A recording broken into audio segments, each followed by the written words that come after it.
that people assume we are just going back to the good old world which we had, and everything will be normal again in how we are used to normal, in the old fashion.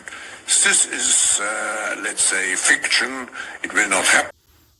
Well, hello guys, David Vos here.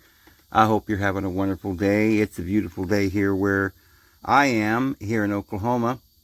And would you look at that, friends? Okay, take a real good look at that. The Holy Bible, the King James Version, written in 1611, by a man named King James, as we all know, who, by the way, also happened to write a little ditty called Demonology. Written by the same guy, King James, right around the same time. Very interesting to me. So what is this demonology? Well, it says here in the Wikipedia, demonology in full, in form of dialogue, divided into 3 books by the high and mighty Prince James, was first published in 1597. It's about 14 years prior to the King James Version, by King James VI of Scotland, later also James I of England, as a philosophical dissertation on contemporary necromancy. Look, that's fine. If he believed in this stuff, necromancy, and divination, and black magic.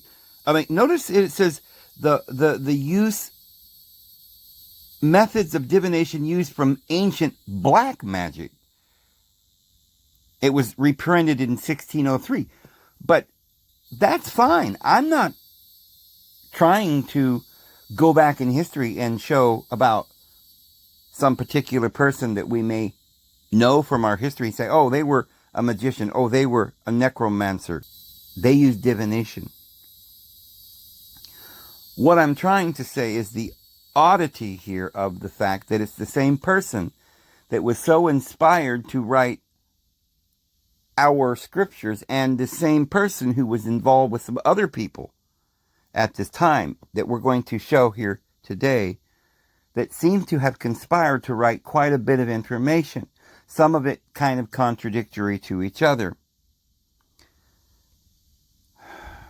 So it says here, this included a study on demonology and the methods demons used to bother troubled men. Now, I would expect that the first sentence out of the mouth of somebody who's going to explain whatever this book is, since we don't know what this book is, I would have expected it to say, oh, this is from a point of view of the church, and demons are bad, and we're just letting you know. Okay, something like that. But no, it's like, we're going to study demonology and methods used by demons to bother troubled people. It also touches on topics such as werewolves and vampires. It was a political yet theological statement to educate a misinformed populace on the history, practices, and the implications of sorcery, and the reasons for persecuting a witch in a Christian society under the rule of canonical law. Okay. This book is believed to be one of the main sources used by William Shakespeare in the production of Macbeth. Okay, I thought we were talking about King James. Now we're talking about William Shakespeare, out of the blue. Now, William Shakespeare wrote some plays. We all know that. It says Shakespeare attributed many quotes and rituals found within the book directly to the Weird Sisters. Okay, this is getting weird. Yet also attributed the Scottish themes and settings referenced from the trials in which King James was involved.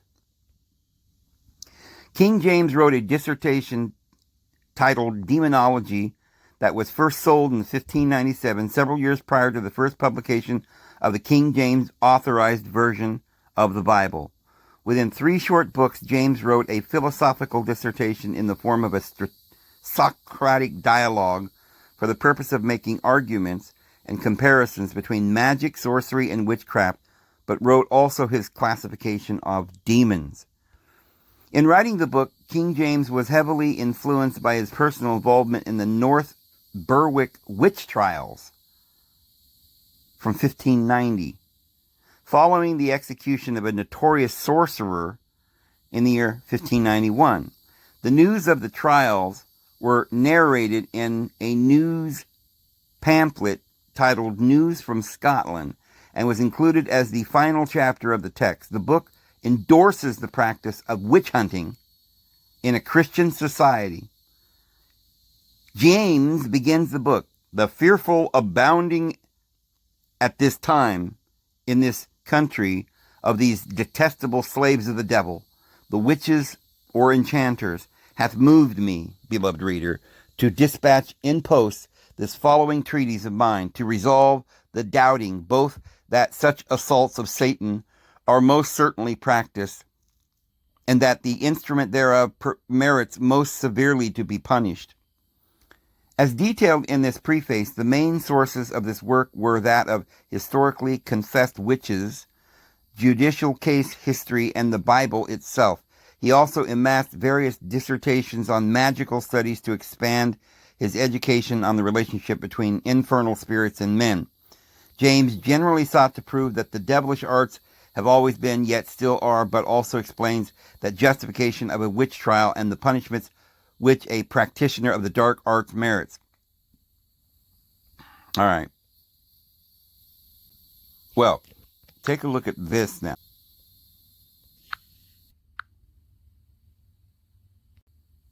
Later proponents claim to have found legal and autobiographical allusions and cryptographic ciphers and codes in the plays and poems to buttress the theory.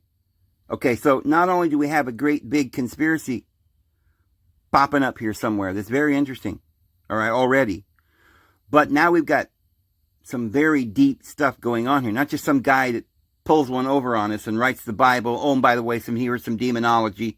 And oh, by the way, here's some plays that we're going to make sure that everybody who goes to university or college has to memorize every play. And by the way, it's all written in code. Okay? Now, there's a little more reason to think that there could be a conspiracy going on, especially since Shakespeare has been so important in every lawyer and doctor and philosophical degree holder since this time until now has had to go back and read this man's work, as they do have to go back and read Plato, who wrote the Republic. And, of course, Plato may, according to some, be living in this mythological Athens, Greece, or whatever, that's supposed to be the blueprint for all of society that mankind has been trying to emulate.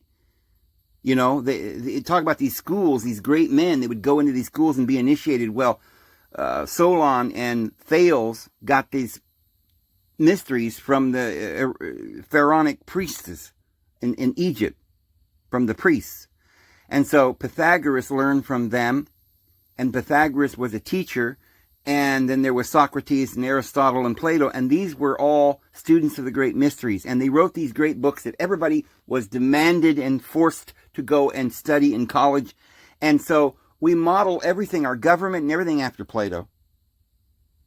Pythagoras invented all the math, along with Newton and people like this that were Freemasons or Templars or involved with the... Remember, when Greece took over, they went down into Egypt and leveled Heliopolis. And the Ptolemies took over the king line until the Caesars arrived. Well, Alexander the Great, who was the great general who did all that in 300 BC, also was a student of Aristotle. In other words, he learned these mysteries, and they were doing things behind the scenes that the world didn't know, but they were manipulating things. And so all the architecture now in the world is based upon these great buildings that you find in Greece. But there are several different architectures. One is this whole Greek pillar thing that we've got there at the White House and the Capitol. And it seems like all the capitals around the world have the same structure. They all got a dome, and they got this painting like Michelangelo, or these guys that are all involved in this Freemasonry are always painting these odd pictures, right? And in the pictures, there's these mysteries, and there's all coded.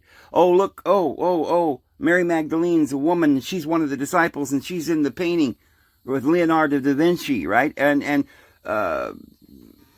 all these ancient paintings, like, you know, and even the works like Beethoven and Bach, and these great musical works that today we call classical music, that we just, everybody has to just say. If you ask anybody, do you like classical music? They, oh yeah, I love it. Oh yeah. Because it's etiquette, right? It's you're nothing if you don't appreciate this modern painting. What does it say? What does it really mean? What is it? We don't even know what it is. There's some splotches and colors and some called modern art. Well, I don't know, but you've got to stand there and say, oh, well, it's really something. And I think it's very culturally enlightening, and I think that it's so amazing, and it's going to enlighten the world if we just tell everybody that this is important, even though nobody knows what's really going on. So Francis Bacon was a scientist, a philosopher, a courtier, a diplomat, an essayist, historian, and successful politician. By the way, he was also directly related to King James. That was his brother. I don't know if they're going to say that in here, but he could have been on the throne, but he chose this other very important work to be the head of the Rosicrucians and the secret underpinnings of all of our culture and our learning, the great universities, and he was like heading up a group of initiates, underground secret society groups that were taking and through various means, through intrigue and underground shenanigans, were putting together the laws and the underpinnings of society itself. While his brother Shakespeare was saying yes to put all the weight of the English and British throne behind the creation of the Bible, which would then become the foundational belief system for the West. And everybody would be told they had to run out and get a Bible that's written in this old ancient Romantic language, which we cannot find the manuscripts from which they translated it. There's going to be a lot of interesting things that we're going to find out here. Baptized as Julianus Filius Johannes Shakespeare. William, son of John Shakespeare. On April 26, 1564. Traditionally accepted author's name is spelled in several variants during his lifetime, but his signature is most commonly spelled Shakespeare. Baconians often use Shakespeare or Shakespeare for the Glover's son, an actor from Stratford, and Shakespeare for the author to avoid the assumption that the Stratford man wrote the work. A pamphlet entitled The Story of the Learned Pig, an alleged research by James Wilmot, have been described by some as the earliest instances of the claim that Bacon wrote Shakespeare's work, but the Wilmot research has been exposed as a forgery, and the pamphlet makes no reference to Bacon. The idea was first proposed by Delia Bacon, no relation, really, in lectures and conversations with intellectuals in America and Britain. William Henry Smith was first to publish the theories in a letter to Lord Ellesmere, published in the form of a 16-page pamphlet entitled, Was Lord Bacon the Author of Shakespeare's Plays? Smith suggested that several letters to and from Bacon hinted at his authorship. A year later, both Smith and Delia Bacon published books expounding a Baconian theory. Strangest person's name is Bacon, too. In Delia, and then they just say, oh, no relation.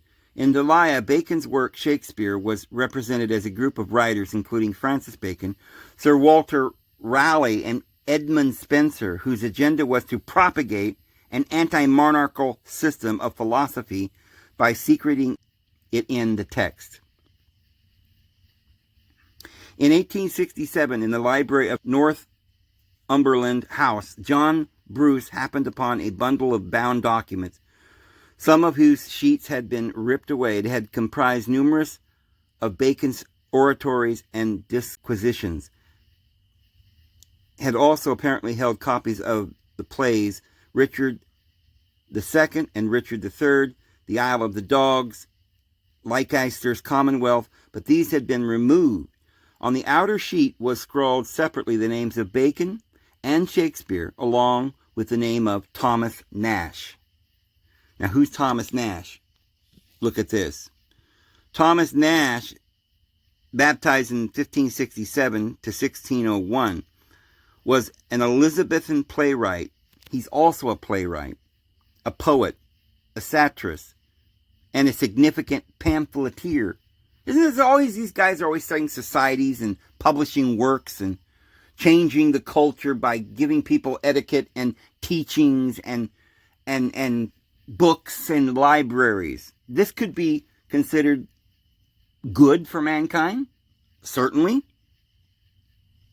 But oftentimes this ends up being a propaganda shenanigan. Like Charles Taze Russell has some theories and writes all these books and then ends up having a society of a Watchtower tract and pamphlet and book publishing company, and then spreads all this propaganda around the world. Well, in this case, this man did it, but he ends up being a relative of the king, and he initiates all mankind into these teachings rather than just a group called Jehovah's Witnesses. And this is done all around the world. I mean, L. Ron Hubbard writes a book, claims to be some kind of a prophet, and takes over Hollywood.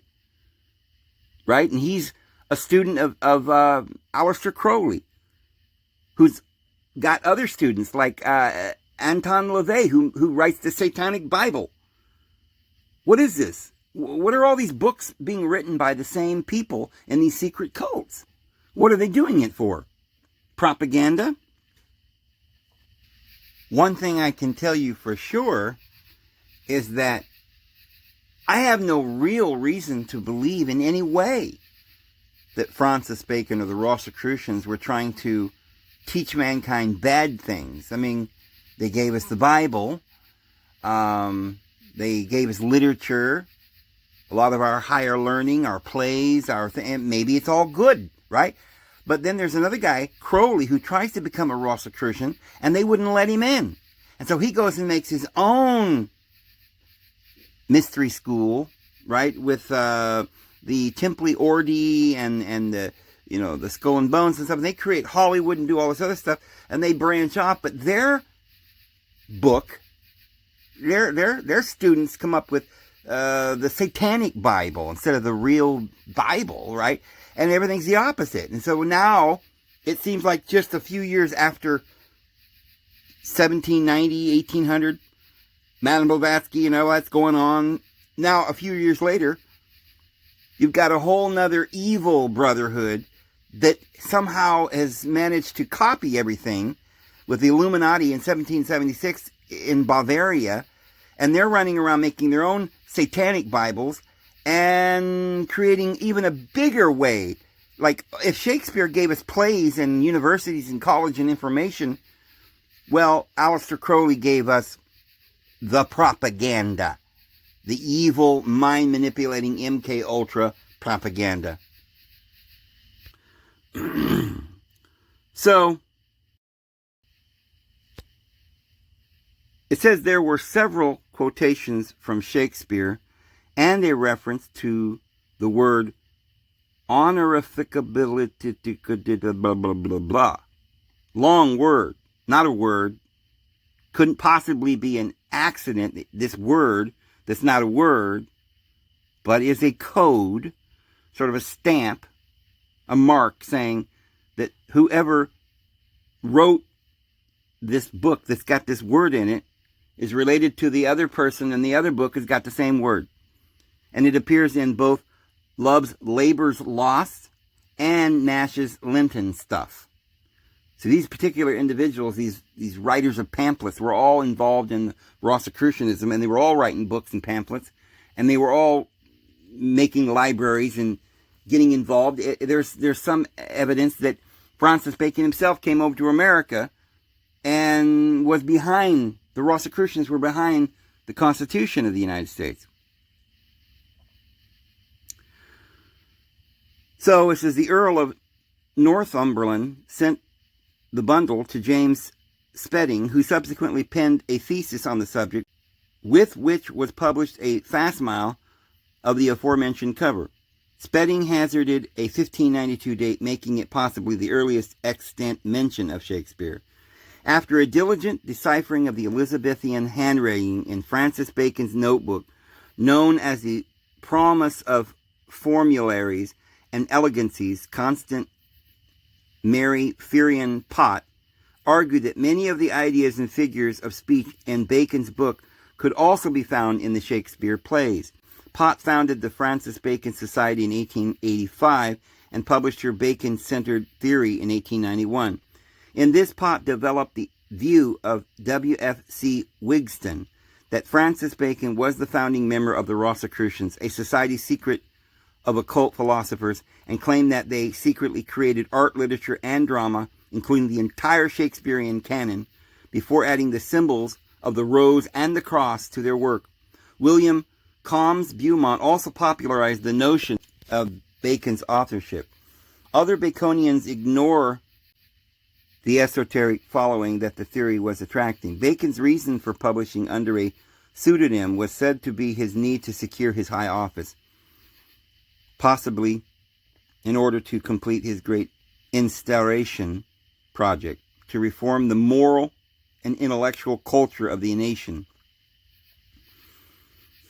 The argument runs that he intended to set up new institutes of experimentation to gather the data to which his inductive method could be applied. In other words, this was an experiment on society on a worldwide basis. He needed high office to gain the requisite influence, and being known as a dramatist, allegedly low-class profession, would have impeded his prospects. Realizing that play acting was used by the ancients as a means of educating men's minds to virtue, that's what the whole temple thing is about, and initiating people into the temple. They dress up and do plays and stuff. Jehovah's Witnesses used to have 3 conventions every year. And then you would go down and dress up, and we'd do plays. And it was designed to be like a way to teach us and initiate us into certain things. And half the witnesses don't have any clue what they're doing. The Mormons are doing it inside their temple to this day as well. But the rest of mankind is in a bigger church. And our court, where we go, like the outer court of the temple, is in every court or downtown area of every city. And the capital, or the little courthouse capital, is where everybody is given their laws and instructions. And the robes and the priests that sit there rule over us. And they gave us the book and told us to put our hand on it and swear. And this is a huge worldwide experiment. A mind-altering, MK Ultra, mind-altering experiment that's been done on mankind for thousands of years. Now, I'm not saying that the Bible's not true. I'm saying they rewrote the Bible in some sort of romantic language and misinterpreted many of the words and left out the correct translation and skewed it in such a way that we would all believe that we're supposed to go back to the Old Testament deity Yahweh and start killing witches, which is the very truth, getting rid of the very secret truths that we were supposed to be learning.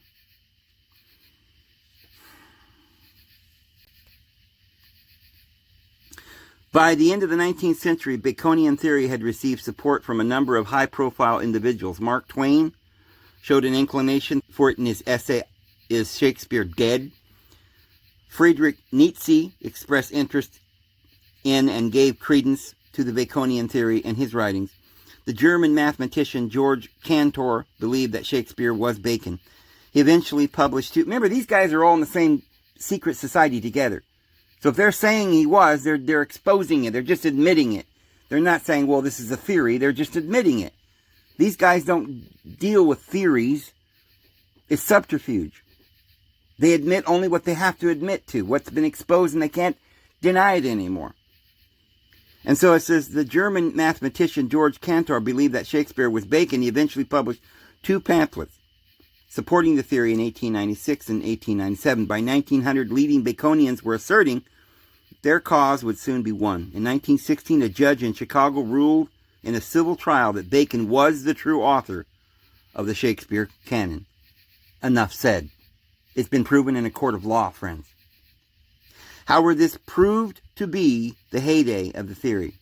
A number of new candidates were proposed. Of course, the subterfuge and the lies are going to continue because they never want you to really know what's going on.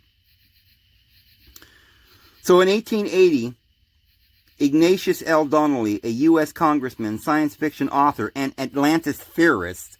My goodness. Science fiction author. You know, isn't that interesting? So is L. Ron Hubbard, a science fiction author. And it seems like every one of these people wrote science fiction before they wrote their Bibles. Right? They got started writing their fiction before they came up with their fake Bibles. Or plays, or playwrights. Or some of it was plagiarism, literally. Like we said that Ellen White was accused of. And now we'll find that even Shakespeare may have been indulging in this a little bit. Of course, it wasn't against the law in those days. But what they were doing is just, you know, instead of being all so smart and genius-like, they were just conspiring together and all working together. All these playwrights and important people writing pieces of all of it and putting it and collaborating together. You know, like Plato and Aristotle and Socrates. Well, now we've got Sir Francis Bacon and Shakespeare and all the rest conspiring to write our beliefs in society.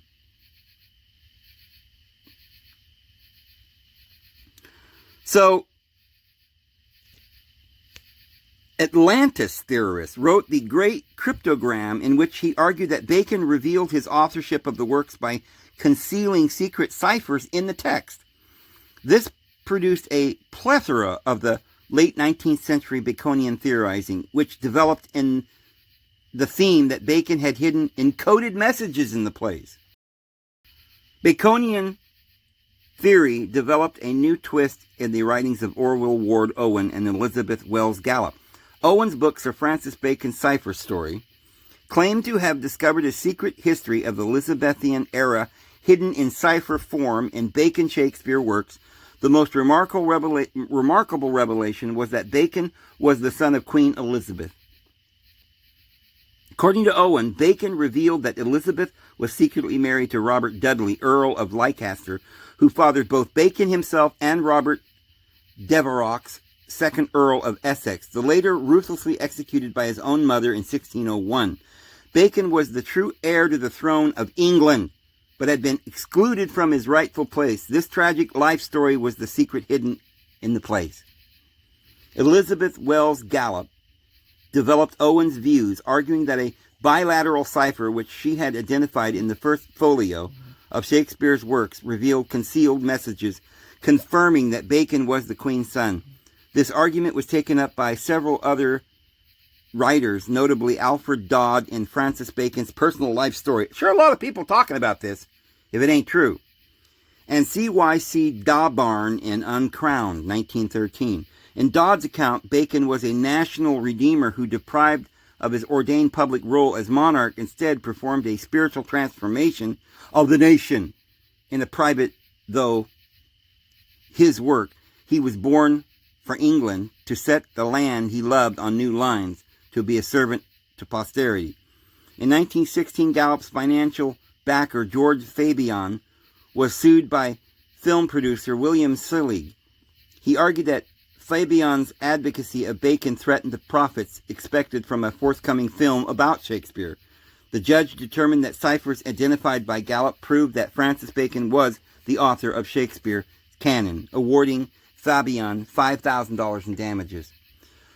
Orville Ward Owen had such conviction of his own cipher method that in 1909 he began excavating the bed of the River Wye near Chepstow Castle in the search of Bacon's original Shakespearean manuscripts. The project ended with his death in 1924. Nothing was found. The American art collector Walter Conrad believed that Bacon had concealed messages in a variety of ciphers relating to a secret history of the time and the esoteric secrets of the Rosicrucians. In the Shakespearean works, he published a variety of decipherments between 1922 and 1930, concluding finally that although he had failed to find them, there certainly were concealed messages. He established the Francis Bacon Foundation in California, 1937, and left its collection of Baconiana.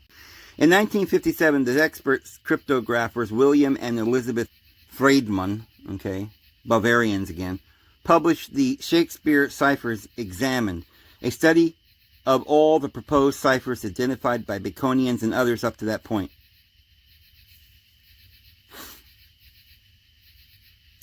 Concluding that none of the ciphers claimed to exist by Baconians were valid. Alleged coded references. Baconians have claimed that some contemporaries of Bacon and Shakespeare were in on the secret of Bacon's authorship, and have left hints of this in their writings. There can be no doubt, said Caldecott, that Ben Jonson was in possession of the secret compilation of Shakespeare's works, an intimate of both Bacon and Shakespeare. He was for a time the former stenographer and Latin interpreter, and he had his debut as a playwright produced by the latter. He was placed perfectly to be in the know. He did not name Shakespeare among the 16 greatest cards of the epic, but wrote of Bacon that he hath filled up all the numbers and performed that in our tongue, which may be compared or preferred either to insolent Greece and haughty Rome, so that he may be named and stand as the mark and acme of our language. Johnson's first folio tribute to the author, Mr. William Shakespeare, contains the same words, stating that Shakespeare is as good as all that insolent Greece or haughty Rome produced, according to Caldecott. If Ben Jonson knew that the name Shakespeare was a mere cloak for Bacon, it's easy enough to reconcile the application of the same language indifferently to one and the other. Otherwise, declared Caldecott, it is not easily explicable.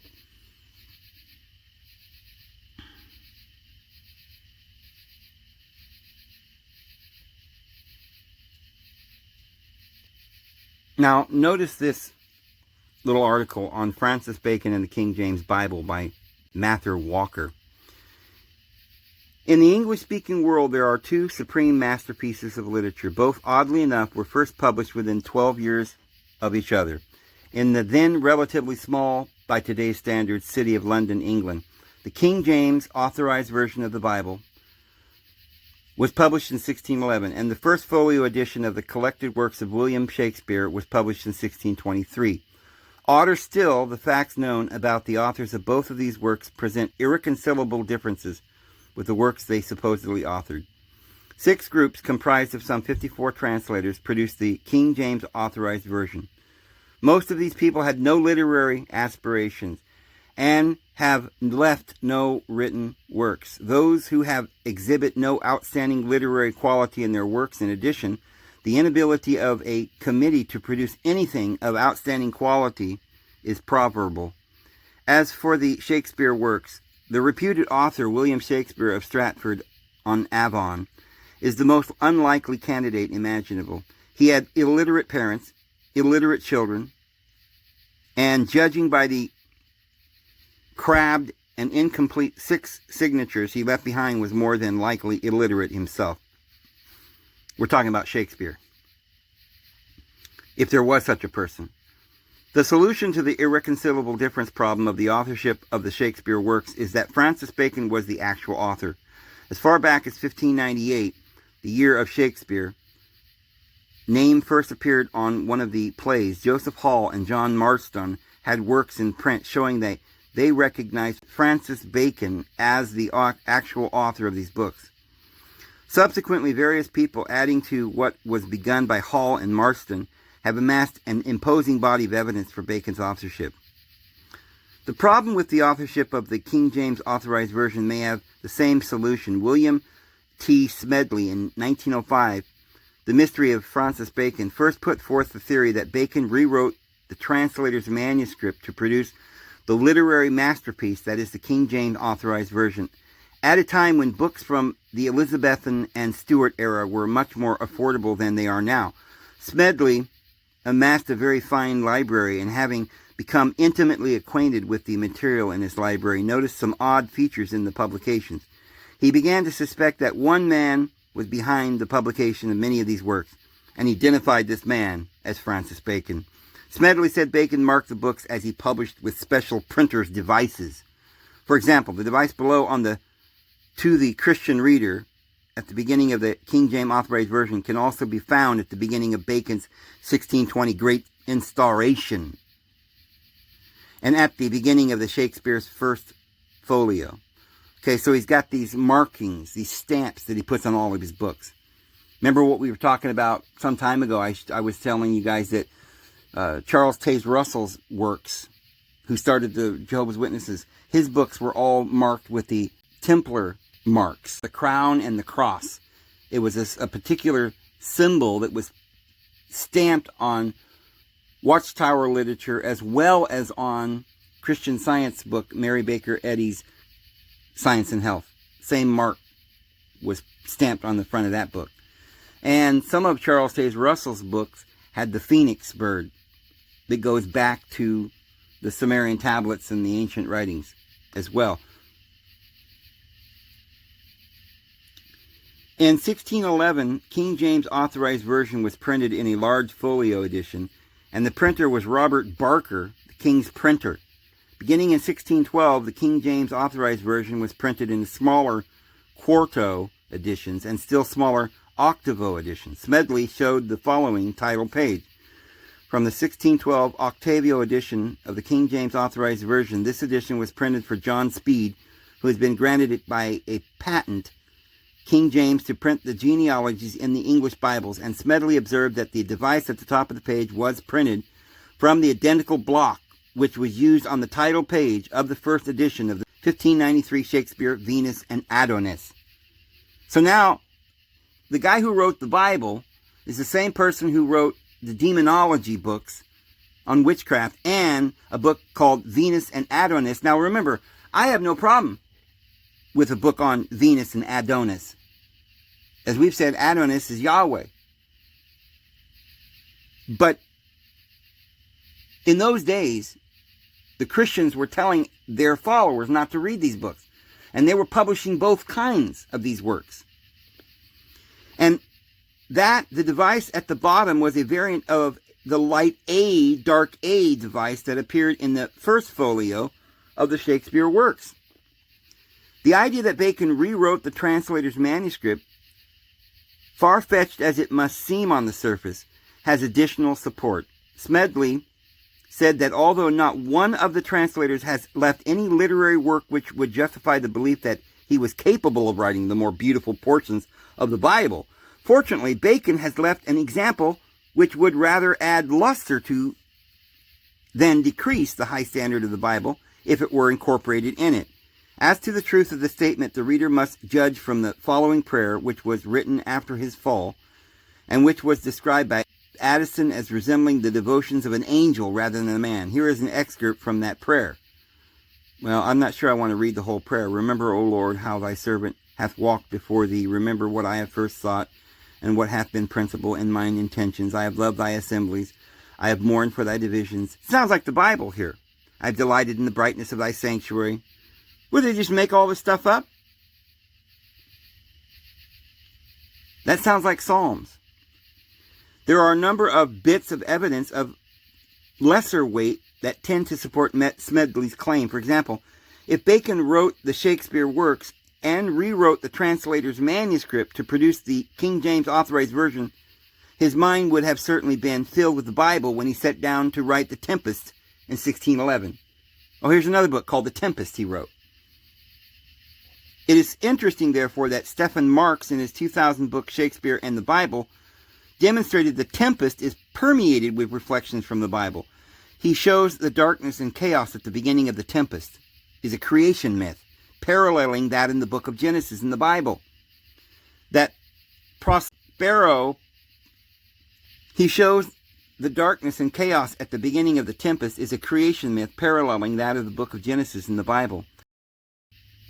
Another example of evidence of lesser weight is the phrase from the above prayer where Bacon says, "Thy creatures have been my books, but thy scriptures much more."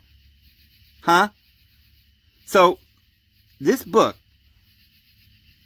that Bacon writes, which we now have proven is the writer of the entire Bible, he says, "Thy creatures have been my books, but thy scriptures much more." So the scriptures are Bacon's books. This could be merely an allusion to Bacon's habit of reading the scriptures, except he often fashioned phrases with double meanings.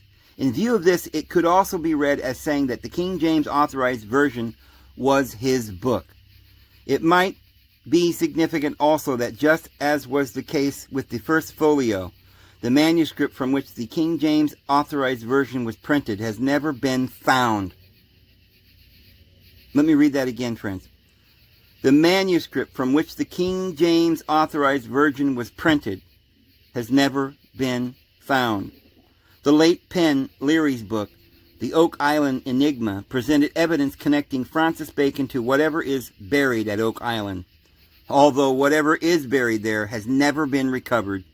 A core drill brought up a manuscript fragment from a chest located some 153 feet down below the surface of the ground. Okay. What? Are we just going to say that and then just move on like you didn't say that? Are we going to explain this? Since Bacon used the Shakespeare pseudonym, the peculiarity of the King James Authorized Version of the construction of Psalms 46 can be accepted as evidence that Bacon marked it to show his involvement. The 46th word from the beginning is shake, and the 46th word from the end is spear. In previous translations of the Bible, these words had been placed differently in relation to the beginning and ending of the Psalms, and in shake had either earlier been written shoke. It is evident there was more than a coincidence involved, and if this was not coincidence, it means that Bacon went to the trouble of arranging the text to identify his involvement with the rewriting of the King James Authorized Version. The 46 connected to his established certainty of the absence of coincidence. What? The 46 connected to this establishes the certainty of the absence of coincidence. The 46 seems to be a reference to the number of translators still alive when the King James Authorized Version was completed, and also the fact that Bacon's mask, William Shakespeare of Stratford-on-Avon, was 46 years old at that time. No doubt this detail was added to rule out the possibility that the anomaly was a coincidence. It should be remembered in conjunction with the question of whether the King James Authorized Version Bacon rewrote the translator's manuscript to produce a masterpiece of literature, that this is the same thing he had been doing with his Shakespeare plays for over 20 years. Rewriting source material produced almost all of these great masterpieces of the literature. Compare Shakespeare's Romeo and Juliet with the source Arthur Brooks' tragical history of Romulus and Juliet, or King Lear with its source, the chronicle history of King Lear, or Macbeth with the source material from Holinshed's Chronicles, or Antony and Cleopatra with its source in Plutarch's Parallel Lives, and so on and so on. Two works of Francis Bacon were published posthumously. The New Atlantis, guys, was designed to link Bacon to the FF, specifically to the Tempest. A New Light on the New Atlantis, the Silvia Silvarum, was designed to link Bacon to the King James Authorized Version Examine the title page from the King James Authorized Version below. Guys, I'm telling you, I'm not saying, now a lot of you are getting to this point and saying, that's it, I ain't believing in the Bible. Well, you never believed in the Bible anyway, most of you. The ones that are jumping ship right now. A lot of you never believed in the Bible or the ancient scriptures. I do. I've always believed in these ancient scriptures. I mean, we have no... Look, there are manuscripts of the Bible much older than Shakespeare. Much older than 1611. We know that that we've dug up the Nag Hammadi Library in 1945, which is ancient Christians writing the Gnostic treatise of Christ and the teachings of ancient stories that you still find in the sky. I believe that this ancient wisdom has been with us for a long, long time. But there are definitely people in this world that seems to have some special knowledge of what's going on, and they're not telling us. And some of them definitely seem to be very dark characters.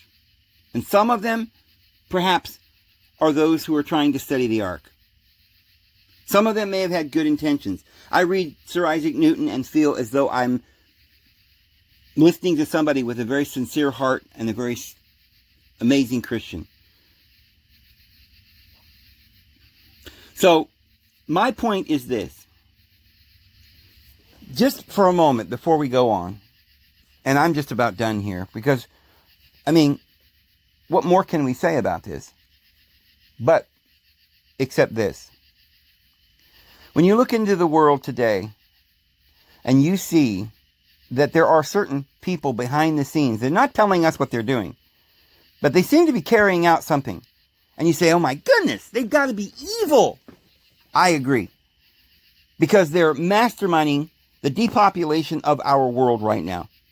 And don't think they've done this before. I mean, World War I and II and all the other wars were simply masterminded, and they were simply financed by very high up individuals.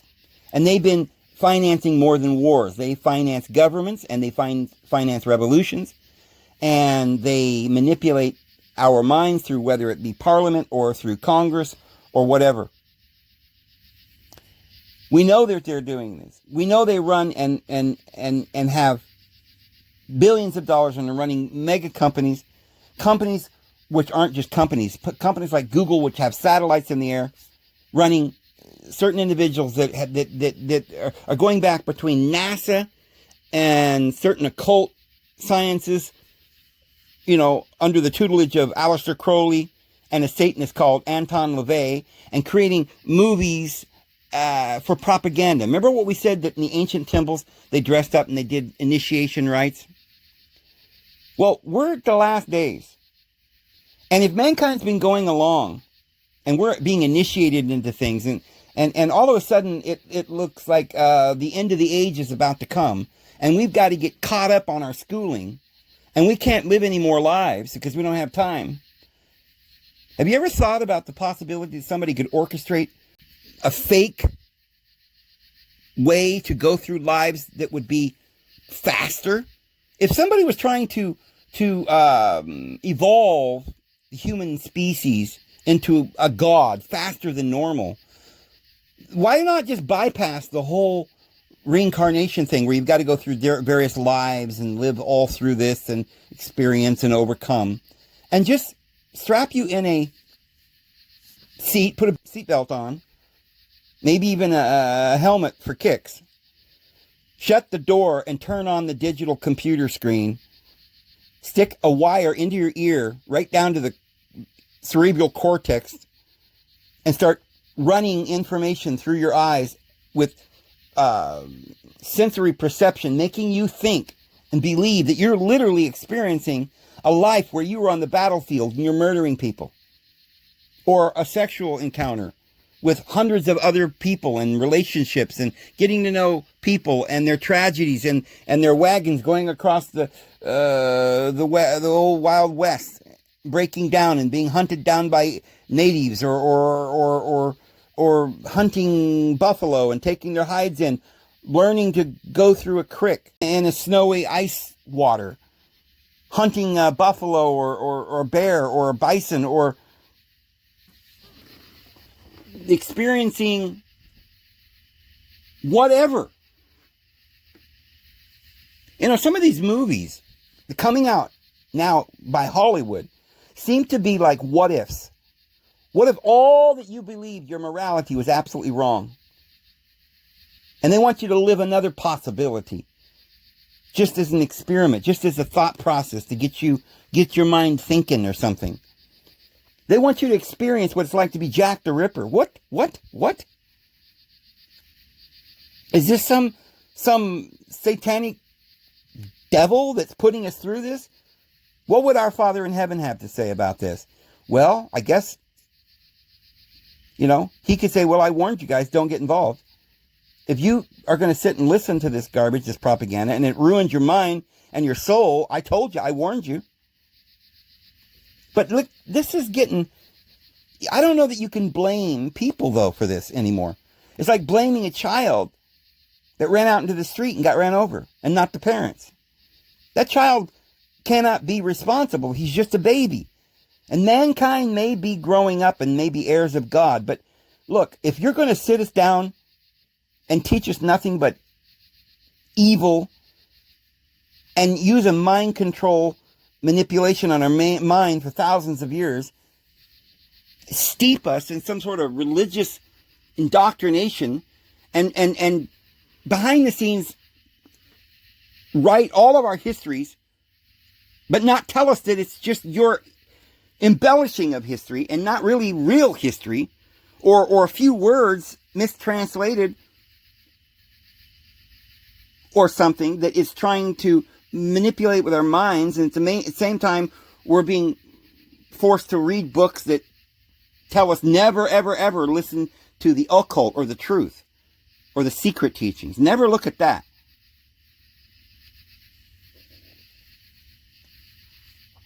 Well, I don't know, friends.